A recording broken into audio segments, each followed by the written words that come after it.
దేవుని పరిశుద్ధ నామమునకు ఘనత, మహిమ, ప్రభావములు కలుగును గాక. హల్లెలూయా. మరొకసారి ఈ అనుదిన బైబిల్ ధ్యానములకు మీ అందరినీ మన రక్షకుడు ప్రభువైన యేసు క్రీస్తుల వారి పరిశుద్ధ నామున ప్రేమతో ఆహ్వానిస్తున్నాను. ప్రియులారా, యేసు క్రీస్తు ప్రభుల వారు బోధించినటువంటి ఉపమానములు దేవుని పరలోక రాజ్యపు మర్మములు. వాటిని గురించి మనం ధ్యానిస్తున్నాం. యేసు క్రీస్తు ప్రభుల వారు మార్కు సువార్త 4వ అధ్యాయంలో బోధించినటువంటి ఆవగింజను భూమిలో నాటినప్పుడు, విత్తబడినప్పుడు ఏ విధంగా అది ఎదిగి మొలచి కురముక్కలన్నిటిలో పెద్దదై కొమ్మలు వేసి దాని కొమ్మలు ఆకాశ పక్షులకు నీడనిచ్చుగా ఉంటున్నాయో ఆ మాదిరిగా దేవుని రాజ్యం ఉంటుందని యేసయ్య బోధిస్తున్నాడు. మార్కు సువార్త 4వ అధ్యాయం 30 నుంచి చదువుకుంటే, దేవుని రాజ్యమును ఎట్లు పోల్చేదము, ఏ ఉపమానంతో దానిని వర్ణించేదము. దేవుని రాజ్యము ఆవగింజను పోలి ఉన్నది. అది భూమిలో విత్తబడినప్పుడు విత్తనములన్నిటికంటే చిన్నదే.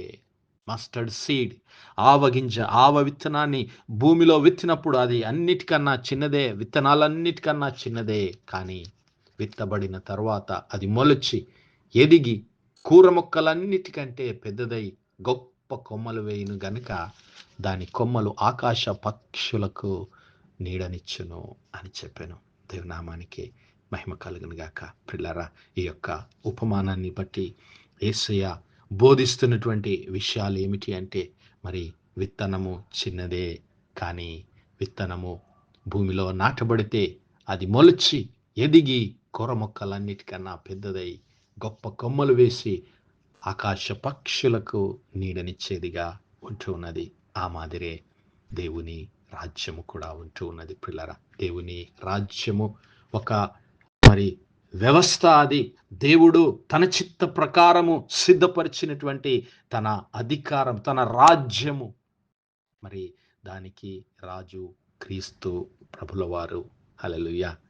ఆయనే క్రీస్తు ప్రభుల వారు. ఆ మహావృక్షము, ఆ మరి చిన్నదిగా స్థాపించబడినటువంటి ఆ వృక్షము ఈ లోకంలో ఈరోజు లోకమంతా వ్యాపించి దేవుని రాజ్యాన్ని, దేవుని చిత్తాన్ని, దేవుని కృపను ఈ లోకమంతా ప్రకటిస్తూ దేవుని రాజ్యాన్ని మరి ఈ లోకంలో విస్తరింపజేస్తున్నాడు క్రీస్తు ప్రభుల వారు. ప్రియులరా, మరి దానియేలు గ్రంథంలో మనం గమనిస్తే అక్కడ రాజు అయినటువంటి నెబుకద్నెజరుకు ఒక దర్శనం కలిగింది. ఆ దర్శనంలో ఆయన ఒక మహావృక్షాన్ని చూశాడు. దానియేలు గ్రంథము 4వ అధ్యాయం 10వ వచనంలో, నేను నా పడక మీద పరుండి ఉండగా నాకు ఈ దర్శనములు కలిగిను. నేను చూడగా భూమి మధ్యను మిగుల ఎత్తుగల ఒక చెట్టు కనబడిను. ఆ చెట్టు వృద్ధి పొంది బ్రహ్మాండమైన దాయను. దాని పై కొమ్మలు అంటునంతగా ఎత్తుగాను, దాని ఆకారము భూతలమంతా విశాలముగా ఉండెను. దాని ఆకులు సొగసుగాను, దాని పండ్లు విస్తారముగాను కనబడెను. అందులో సమస్త జీవకోట్లకు చాలునంత ఆహారం ఉండెను. దాని నీడన అడవి జంతువులు పండుకొనెను. దాని కొమ్మలలో ఆకాశ పక్షులు కూర్చుండెను. ఇక్కడ రాజైనటువంటి నెబుకద్నెజరు యొక్క అధికారాన్ని గురించి, రాజ్యాధికారమును గురించి, ఆయన ప్రభావమును గురించి మరి ఇక్కడ ఈ చెట్టును గురించినటువంటి దర్శనంలో దేవుడు వివరించాడు. ఆ రాజు తన హృదయ గర్వాన్ని బట్టి ఏ విధంగా నరికివేయబడ్డాడో, ఆ రాజు తన హృదయ గర్వమును బట్టి మరి ఏ విధంగా పశువు వలె ఆ యొక్క అడవిలో నివసింపజేశాడో దేవుడు మరి అక్కడ మనం చూడగలుగుతాం. ఇక్కడ మరి ఈ యొక్క రాజు అయినటువంటి నెబుకద్నెజరు ఆయన రాజ్యమును ఈ చెట్టుతో పోల్చడం మనం చూస్తున్నాం. రాజైనటువంటి ఆ యొక్క నెబుకద్నెజరు మరి ఆయన కన్నటువంటి ఆ కళ, ఆ దర్శనం యొక్క మరి ఆ అర్థాన్ని దానియేలు వివరిస్తూ అంటూ ఉన్నాడు. ఇదిగో రాజా, ఈ దర్శనం వలన కలిగిన భావం వలన గాని నీవు కలవరపడకుము. నా ఏలినవాడా, ఈ దర్శన ఫలము తమరిని ద్వేషించు వారికి కలుగునుగాక, దాని భావము తమరి శత్రువులకు చెందునుగాక అని చెప్తూ ఆయన అంటున్నాడు, తాము చూచిన చెట్టు వృద్ధి నొంది బ్రహ్మాండమైన దాయను, దాని కొమ్మలు ఆకాశమును అంటునంతగా ఎత్తుగా, దాని ఆకారము భూతలమంతా విశాలముగా ఉండెను, దాని ఆకులు సొగసుగాను దాని పళ్ళు విస్తారముగాను కనబడెను, అందులో సమస్త జీవకోట్లకు చాలినంత ఆహారము ఉండెను, దాని నీడను అడవి జంతువులు పండుకొనెను, దాని కొమ్మలలో ఆకాశ పక్షులు కూర్చుండెను కదా. రాజా, ఆ చెట్టు నిన్ను సూచించుచున్నది. నీవు వృద్ధి నొంది మహాబలము గలవాడవైతివి, నీ ప్రభావము, నీ రాజ్యము, నీ అధికారం వృద్ధి నొంది ఆకాశమంతా ఎత్తాయను, నీ ప్రభుత్వము లోకమంతటా వ్యాపించాను. ఇక్కడ ఆ రాజుకు కలిగినటువంటి దర్శనం, ఆ చెట్టు ఆయనను సూచిస్తుంది, ఆయన అధికారాన్ని, ఆయన బలమును, ఆయన శక్తిని చూపిస్తూ ఉంది. దాన్ని చూసి ఆయన గర్వపడ్డాడు. కానీ నా సహోదరుడా, నా సహోదరి, మన రాజుల రాజు, ప్రభువుల ప్రభు అయినటువంటి యేసు క్రీస్తుల వారు ఆయన ఈ లోకంలో ఆయన స్థాపించినటువంటి దేవుని రాజ్యము ఒక చిన్న ఆవగింజంత పరిమాణంలో ఈ లోకంలో మరి ఆయన విత్తి వెళ్ళిపోయాడు. ఆదిమ అపోస్తలుల సంఘం, ఆయన క్రీస్తు ప్రభుల వారు ఆయన జీవించిన కాలంలో కేవలము ఆ 11 మంది శిష్యులను మాత్రమే ఆయన ఎన్నుకున్నాడు. ఆ యొక్క శిష్యుల ద్వారా దేవుని రాజ్య వ్యాప్తి ఈరోజు నీకు నాకు దేవుడు సమృద్ధిగా దయచేస్తున్నాడు. క్రీస్తు ప్రభుల వారు ఒక్కడే ఆయన తన సమస్తాన్ని దేవుని చిత్తానికి అర్పించి, క్రీస్తు ప్రభుల వారు మరి నాటినటువంటి ఆ విత్తనము ఆయన వెళ్ళిపోయిన తర్వాత ఆయన శిష్యులు, తద్వారా ఆదిమ అపోస్తలుల సంఘము మరి నేడు ప్రపంచమంతటా, భూలోకమందే కాదు ప్రియులారా, పరలోకమందు కూడా దేవుని రాజ్యము విస్తరిస్తూ ఉంది. నీవు నేను జ్ఞాపకం చేసుకోవలసింది ఏమిటి అంటే, మనలను మనము దేవునికి సమర్పించుకునే యెడల ఆవగింజంత విశ్వాసం మనలో ఉంటే, నీ హృదయంలో యేసు క్రీస్తు ప్రభుల వారికి ఆవగింజంత నీవు చోటియగలిగితే, నిన్ను మహావృక్షముగా తీర్చడానికి పరిశుద్ధాత్మ దేవుడు సిద్ధంగా ఉన్నాడు. నా సహోదరుడా, నా సహోదరి, ఆ క్రీస్తు ప్రభుల వారి జీవపు మాటలను నీ హృదయంలో చేర్చుకొని ఆయన ఆజ్ఞలకు లోబడి నీవు జీవిస్తే, ఇదిగో సజీవ యాగముగా మన జీవితాలను సమర్పించుకొనగలిగితే, మన జీవితాలను దేవుని అధికారానికి, ఆయన ప్రభుత్వానికి అప్పగించగలిగితే, ఏ విధంగా ఆ చిన్నదిగా ఉన్నటువంటి ఆ యొక్క మస్టర్డ్ సీడ్, ఆవగింజ, ఏ విధంగా అది భూమిలో విత్తుబడినప్పుడు మొలకెత్తి ఎదిగి మొక్కగా మారి కొమ్మలు వేసి ఆకాశ పక్షులు సైతం దాని నీడన మరి నిలవడానికి ఒక గొప్ప ఆధారంగా, ఆశ్రయంగా దేవుడు చేస్తున్నాడు.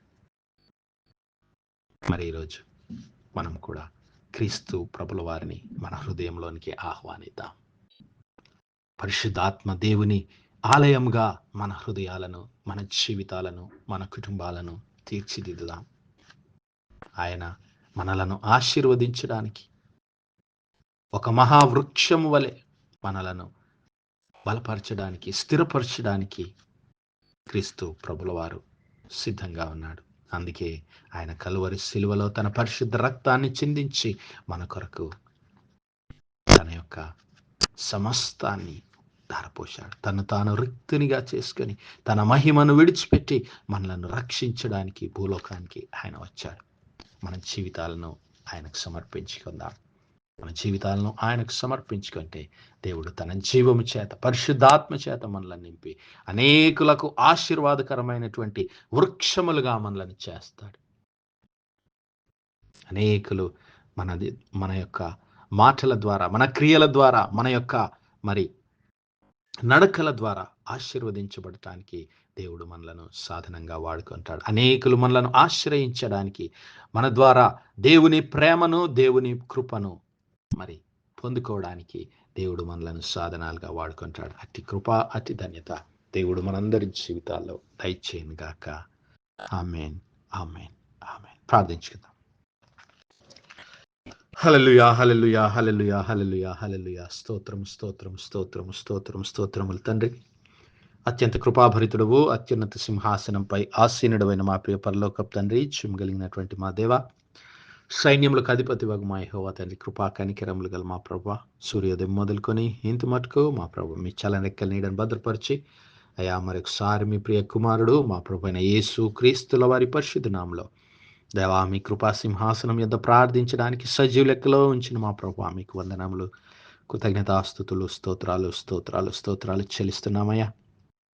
దీనమెల్లా మా తండ్రి, మీ యొక్క పరిశుద్ధాత్మ సహాయము, నడిపింపు, ఆదరణ, కాపుదలు మాకు అనుగ్రహించిన దేవా మీకు స్తోత్రాలు. అవును మా ప్రభువా, క్రీస్తు ప్రభుల వారిని మా హృదయంలో చేర్చుకుని, మా హృదయములను ఇదిగో పరిశుద్ధాత్మ దేవునికి ఆలయములుగా మార్చి, సజీవ యాగములుగా మా జీవితాలను మీకు సమర్పించి, ఆవగింజ ఏ విధంగా భూమిలో విత్తబడిన తర్వాత అది మొలకెత్తి మొక్కగా మారి ఎదిగి కూర మొక్కలన్నిటిలో ఫలించి మరి కొమ్మలు వేసి ఆకాశ పక్షులకు నిలయంగా ఉంటుందో ప్రభువా, ఆ మాదిరిగా